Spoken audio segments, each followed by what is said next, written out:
Number 10, Ole Miss. Well, here we go. Alabama comes to town Saturday. Tell me something, Ole Miss.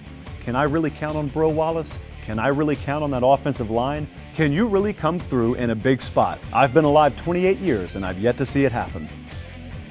Florida State at number 9, a shell of the team we saw last year. Anyone who wants to buy any remaining Seminole stock that I have, be my guest. This is not a championship caliber team. The only reason this is a playoff contending team right now is because of how cookie dough soft the ACC is.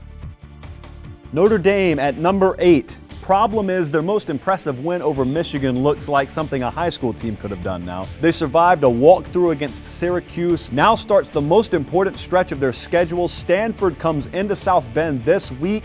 Irish a 1-point dog. They've got FSU still left. Plenty of time for the Irish to make statements. Stanford at number 7, quietly going about their business. An early season loss, just like last year. It should not eliminate them from any postseason discussion. They've got a chance against Notre Dame this weekend to repop on the national radar.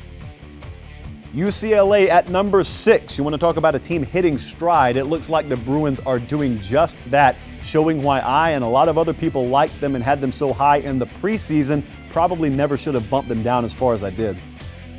Auburn at number 5. Auburn has got a tough stretch coming up. It starts with LSU this weekend. I think the next 2 games feature teams that match up very well with the Tigers. They don't have the inside push along the offensive line they had last year. They miss Jay Pross. They miss Trey Mason. Auburn will not navigate this schedule without at least a couple of blemishes.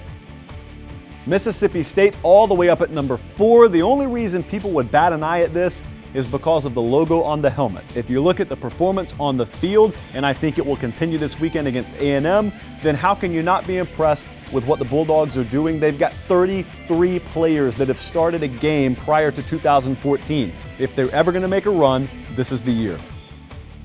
Oklahoma at number 3. A lot of people would lead you to believe there is no weakness on this team. Well, big plays in the secondary could be a problem going forward. And how about this? The Sooners only a 5-point favorite at TCU this Saturday? Oregon at number 2. As quick as people are to point out the inconsistency against Washington State, keep in mind what they did against Michigan State. Problem being one was at home versus the other on the road, and Oregon does have some tough road games coming up. Alabama at number 1, coming off the bye week. Tide now entering their toughest stretch on the road at Ole Miss. I actually think if Bama's got a loss coming, it'll take place well after this weekend. Tide matches up very well with the Rebels. I expect them to make a statement this Saturday.